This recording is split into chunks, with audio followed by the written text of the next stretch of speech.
Bonjour à tous, bienvenue dans cette présentation qui va traiter d'infrastructure à Strucode avec Polomi. Je me présente, je m'appelle Bertrando, je suis Cloud Native Dev chez WeScale. WeScale, on est 60-70 passionnés basés à Paris, à Nantes et en full remote. Moi je suis à Reims par exemple. On a une forte expertise en cloud, en DevOps, et puis on a le partage de connaissances qui est vraiment au cœur de nos valeurs. À l'occasion, si vous avez la possibilité de faire un tour sur notre blog, il est très sympa. Alors le plan de la présentation sera le suivant. D'abord, je commencerai par vous présenter plusieurs solutions d'infrastructure as code, comparer les paradigmes.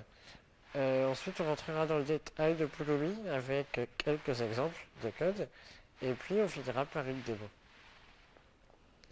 Alors, l'IAC, ou l'infrastructure as code, c'est un mécanisme qui permet, avec du code, de gérer notre infrastructure, de gérer les ressources qui vont permettre d'exécuter notre applicatif. Alors, il existe plusieurs paradigmes. D'abord, c'est l'IAC impérative. C'est ce qu'on retrouve dans les SDK des grands cloud providers, AWS, GCP ou autres. Donc l'idée, c'est qu'on a une approche programmative. On va utiliser un vrai langage de programmation pour gérer notre infra. Par contre, on ne va pas avoir d'idempotency. Okay, si j'exécute le code qui est en haut à droite deux fois, je vais sûrement avoir deux buckets S3. C'est peut-être pas ce que je veux. L'autre approche, c'est l'IAC déclarative. C'est clairement la plus populaire aujourd'hui. C'est celle que retrouve avec Terraform. Donc l'idée, c'est qu'on va décrire la structure de l'infrastructure que l'on veut avoir et l'outil va être en charge de se débrouiller pour que l'infrastructure corresponde à notre demande. Donc la solution est idempotente. Par contre, l'inconvénient, c'est qu'on va être limité par la syntaxe que propose l'outil, comme tout outil déclaratif. Et enfin, on peut avoir une combinaison des deux, c'est ce qu'on a avec Pulumi. Donc Pulumi, c'est donc un outil d'infra as code qui combine les deux approches, déclaratif et impératif. On va utiliser un vrai langage de programmation. Aujourd'hui, on a les langages suivants qui sont supportés, donc JavaScript, TypeScript, Go, Python.NET et l'écosystème JVM, Java. On est sur une licence Apache 2, on est open source. Donc Pulumi est, comme je l'ai dit, idempotent. En fait, l'idée, c'est qu'à chaque fois qu'on va l'utiliser, pour gérer son idempotency, il va stocker le dernier état de l'infrastructure qu'il aura créé dans un fichier. En fait, il va parser notre code, il va appeler les différents providers pour aller communiquer avec l'infra-cible, pour créer, supprimer les ressources, etc. et stocker dans un fichier l'état. Quel est le stockage fichier dit il a besoin d'un outil pour faire du stockage. Aujourd'hui, il y a 5 stockages fichiers qui sont pris en charge. Pulumi Cloud, celui par défaut. Le file system local, on se débrouille comme on veut. Et puis le stockage fichier des 3 grands cloud providers, donc AWS, Azure et GCP. Alors, si on veut créer une ressource avec Pulumi, il faut suivre la signature suivante. Alors là, l'exemple est en TypeScript, mais c'est la même chose dans tous les langages. C'est-à-dire qu'on va commencer par donner à une ressource un nom. Ligne 2, ici, j'ai appelé mon image Docker backend. Ligne 4 et ligne 5, c'est ce qu'on va appeler les arguments. Ça va être les attributs particuliers à ma ressource. Typiquement, ici, j'ai donné comme image name backend et j'ai dit à Pulumi de ne pas les pusher l'image sur un registre. Et enfin, ligne 8 à 9, là, ce qu'on appelle les options. Les options, ça va être les mêmes quel que soit le type de ressource. Et l'idée, ça va être de tweaker le comportement de Pulumi. Par exemple, ici, j'ai mis un timeout de 5 minutes pour la création de la ressource.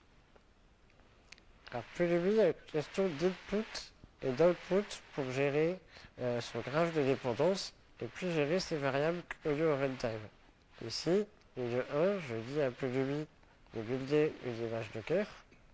L'image Docker, l'ID de l'image, je ne la connais pas quand j'ai créé le code. Alors moi, je vais la passer quand je veux créer un conteneur Docker basé sur cette image. Donc l'IDE 4 image.id, c'est l'output, et l'attribut image, c'est l'input.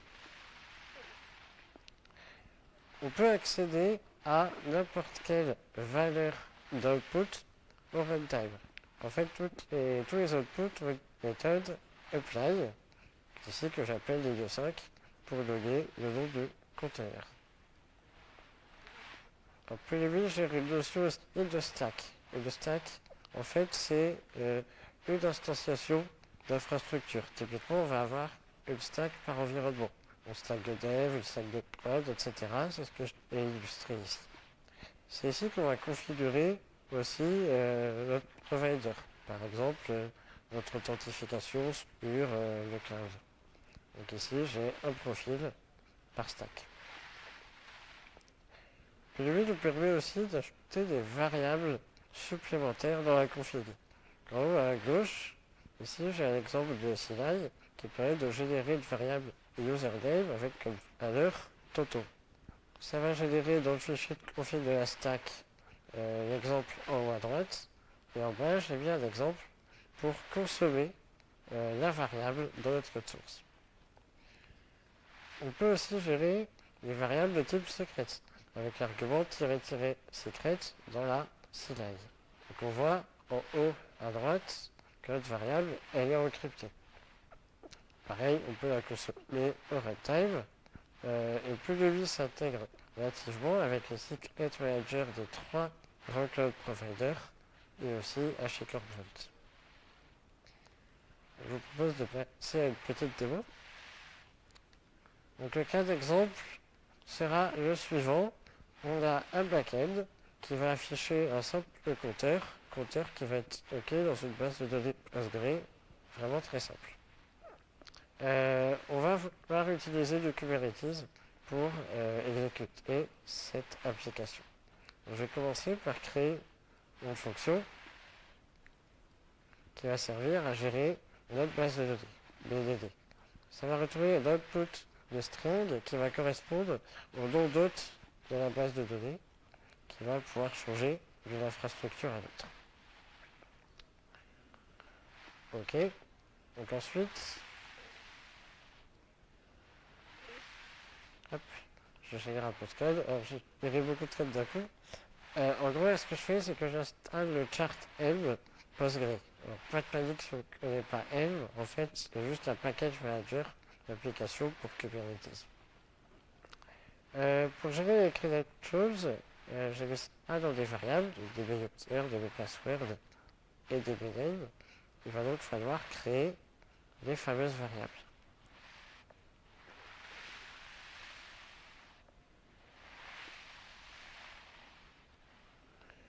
Ok. Donc dbName, une string qui sera constante.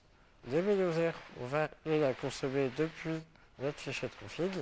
Et puis password de même, à noter que bien sûr, c'est un secret. Donc là, on a une base de données. Il va falloir maintenant générer le backend.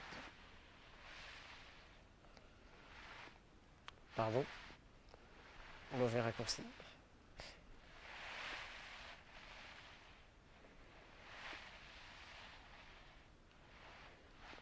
Voilà. Donc pareil, je définis une fonction que j'ai appelée app pour notre applicatif, qui va prendre en paramètre le nom d'hôte, qui va être connu au-dessus. Et puis pareil, on va retourner un output de string. Output de string que j'exporte en tant que variable de mon module TypeScript. C'est comme ça qu'on va gérer les outputs des variables qu'on veut consommer après avoir invoqué plus de 8. En l'occurrence, ce sera l'URL de notre application. Donc maintenant, hop, je génère le nécessaire pour déployer l'application. Alors il y a beaucoup de choses, je vais passer rapidement. On a d'abord une image Docker qu'on va builder. Ensuite un déploiement Kubernetes pour exécuter cette image Docker dans un conteneur. À noter que je peux utiliser pour donner à mon application les credentials de la base de données de variables que j'ai générées tout à l'heure. Et enfin un petit service pour exposer l'application sur le réseau. Donc on a le code qui va bien. Maintenant, on va pouvoir générer, enfin déployer l'infrastructure avec PureDB. Donc on va commencer par créer le stack de dev, donc avec PureDB stack dev. Comme PureDB gère les secrets, il faut lui donner un mot de passe. Je vais donner un mot de passe très sécurisé 1, 2, 3. Pour éviter qu'il me redemande le mot de passe à chaque commande, je l'exporte dans une variable d'environnement. Ok, donc là je fais un petit preview pour voir le state qui va être généré. Je vois du Kubernetes, je vois du Docker, ça a l'air d'être cohérent. Ok, maintenant on devait générer des credentials dans notre stack. Donc je vais créer une variable dbuser.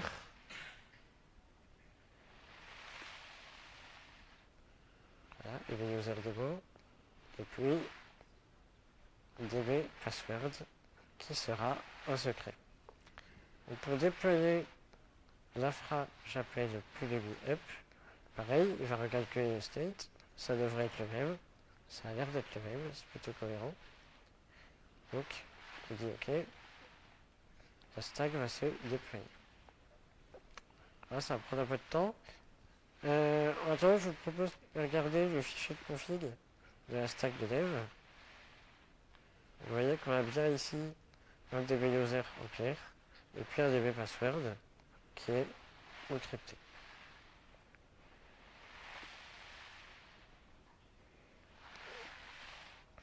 Ok, donc l'infra a l'air d'être générée. On a bien une variable URL en output. Je l'ouvre et magie, on a bien notre application avec le compteur qui est déployé. Je vais pas faire un gros travail sur l'UHL, désolé.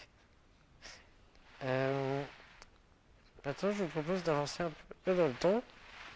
On a deux besoins, du Kubernetes pour du dev local et puis de la WS pour notre prod. En fait, vu qu'on a des briques communes, ce que je peux faire, c'est gérer une classe abstraite que j'ai appelée stack, qui va en fait abstraire les différentes briques applicatives que l'on veut déployer. Typiquement, une base de données, une application. Ici, on est vraiment dans de l'abstraction, c'est-à-dire que ce code-là, il ne connaît pas du tout la technologie sous-jacente qui va être utilisée. Dans mon fichier index, je parse la config. Si je suis sur un environnement local, je peux instancier une local stack qui va étendre la stack abstraite qui, elle, va gérer Kubernetes. Et puis une stack remote qui va, elle, utiliser AWS. Alors la local stack, on l'a vu tout à l'heure, c'est à peu près la même implémentation. Remote stack, je ne vais pas rentrer dans le détail, elle est assez verbeuse. Mais je vous donnerai le lien du code si vous voulez regarder plus tard. Il me reste quelques minutes. Je vous propose de parler un peu de tests. On a plusieurs paradigmes dans PureDB pour tester nos infrastructures.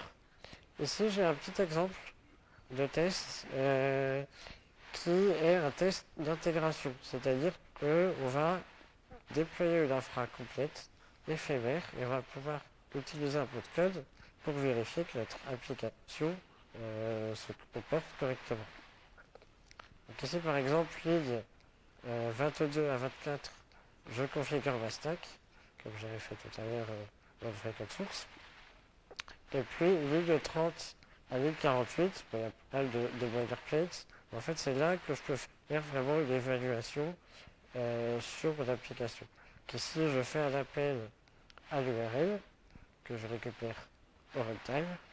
Je vérifie le code de réponse HTTP et puis je vérifie le contenu du body de réponse. Alors le test met 3 minutes à s'exécuter, je ne vais pas le lancer tout de suite. Et voilà, en fait, ça permet de vérifier que l'infrastructure s'est bien créée comme il faut. Et pareil, à noter qu'ici, le test n'a aucune connaissance de la technologie qui permet d'exécuter l'infrastructure. Il me reste une minute. Peut-être qu'on peut prendre une question.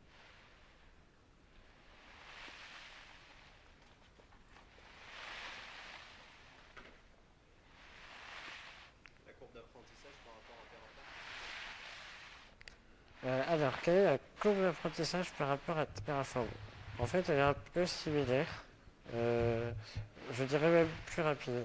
Si on a l'habitude d'utiliser un langage de programmation, en fait, ce sera concrètement du Terraform avec le langage qu'on a l'habitude d'utiliser.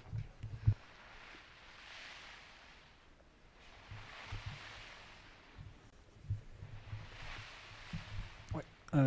Merci pour la session. C'est quoi le taux de support par rapport aux providers publics, les clouds publics, le taux d'adoption, c'est-à-dire si maintenant il y a une feature qui sort chez un cloud provider, combien de temps va mettre Pulumi à le supporter au travers de son provider? Ouais, ouais, ouais. Alors en fait, Pulumi triche un peu, entre guillemets. En fait, ils arrivent à gérer des providers Terraform de façon transparente. À noter que la communauté gère aussi quelques providers phares, typiquement pour avoir des fonctions toutes faites sur la WS, par exemple, sur le cluster KS, où on a besoin de gérer beaucoup de ressources d'un coup. Voilà. Et sinon, on recours il y a les providers Terraform. Ok, du coup c'est plutôt la communauté qui supporte ces providers, c'est ça? Ouais, c'est ça. Et donc, autre question du coup, Ouais. tu as un peu répondu, du coup il y a des bridges avec d'autres technos d'IAC, donc, dont Terraform. Oui, juste Terraform, je crois d'ailleurs. Ok, ça marche. Pas d'autres questions? Merci.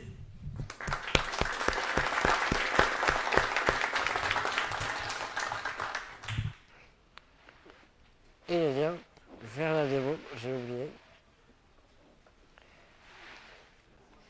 Hop. Exactement. Hop. Donc il y a un QR code pour la démo et puis un autre pour les feedbacks.